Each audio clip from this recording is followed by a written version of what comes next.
Hello everyone, welcome to Urbanscape Bangalore, and in today's episode I will list out the top 5 indoor plants everyone must have, be it a beginner or an experienced gardener. In this episode we will look at some basic care conditions of these plants and most importantly the sunlight exposure these plants require to thrive. In no particular order, we start with the snake plant or the Sansevieria. This is an excellent indoor plant that is known for being one of the best air purifying plants in the world. This is known to release oxygen even during the night, hence can be placed in bedrooms to give you that constant supply of fresh oxygen. There are many types of snake plants, these being one of the most common varieties with the yellow band. There are these signature style tall ones and then these stunted lotusy snake plants that equally adds color and form to your indoor plant collection. Sun exposure for this plant will be bright light either east, south or west. The brighter the light, the more prolific the growth of this plant would be. The soil must be well draining and water must be added once the soil dries. This can tolerate neglect and underwatering for a very long time because it has water stored in its body parts. Overwatering is not advisable. Next, we move on to another garden favorite, the Pothos. This belongs to the Ericaceae family and is related to the peace lily. A lot of people also call this money plant in India because again, this is associated with wealth. They come in different shades of green, yellow and white. The variegated ones are even more attractive. This is the golden pothos with its goldeny yellow leaves that pick up the gold color even more when exposed to bright sunlight. More shade would give this a more greener look. This can be easily propagated with the help of cuttings and you can see these nodule-like roots that cling on to a support and make it an excellent climbing plant as well. Sun exposure must be bright light either east, west or south location. Soil again must be well draining with a lot of organic matter in it. Watering must be consistent. If this plant is not watered for a long time, it will die. But do not overwater it when it is in the soil. You can also grow this in water. To fertilize this plant, you can use a nitrogen-rich fertilizer once every month. Next, we will look at the Syngonium or the Arrowhead plant, which also belongs to the same family as the Pothos.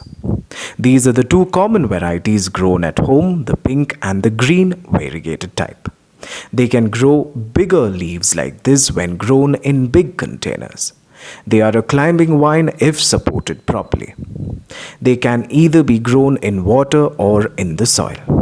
Sun exposure must be bright, but it can tolerate low light but not very deep shade conditions like a garage with no window, etc.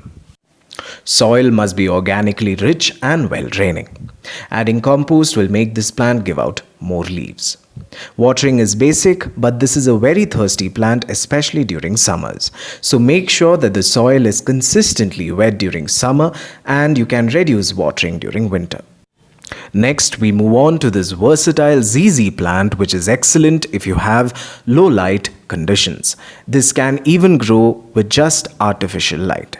However, the growth under such low light conditions will be less, so for vigor and vitality to be instilled in this plant, you need better sunlight exposure.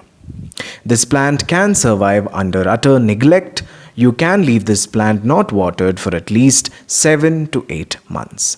Hence, it has also been nicknamed the unkillable plant. This also belongs to the same family as the Pothos. The shiny broad leaves of this plant are its highlights. This can grow in really poor light, but for more growth, add compost in the soil and fertilize this with seaweed fertilizer once a month. For the fertilizing routine for indoor plants like these, you can watch the video link above. Do not overwater this plant. Like I said, even if you forget watering, this plant will survive. But overwatering might kill the plant. Last but not the least, the indoor plant you must have is the Recker Palm. This plant is a native of South India and I totally recommend this plant. This is the most majestic of all the indoor plants that I've mentioned earlier. This is an excellent container plant that can give you height and character, thereby brightening up the dullest corner in your house. For a bright light loving plant, the Recker Palm can also be grown facing the north. I have grown it, but the only thing you might want to do is to shift the plant outside in your balcony or someplace during winter where it can get some indirect sunlight. But I am too lazy to keep shifting this plant, hence I'm growing this outdoors. So for the ideal growing conditions of this plant, grow this near a brightly lit window facing the east, or even better, the south or the west. This loves well-draining soil. Overwatering is the biggest killer of this plant, so please water only when the soil dries. Adding organic matter in the soil is a plus. You can fertilize this plant once every month with compost or seaweed solution. So all the plants I have mentioned above are excellent air purifiers, with a snake plant topping the chart in that category, followed by the Pothos and the Recker Palm. So folks, as a beginner gardener, if you have a fear of missing out, then don't think twice. Start your garden story by bringing home these 5 plants and see yourself transform from being a simple gardener to a nurturer in no time.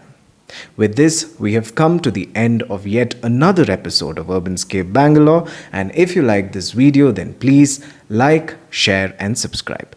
Also follow me on Instagram and Facebook for further updates on my garden. The link will be provided below.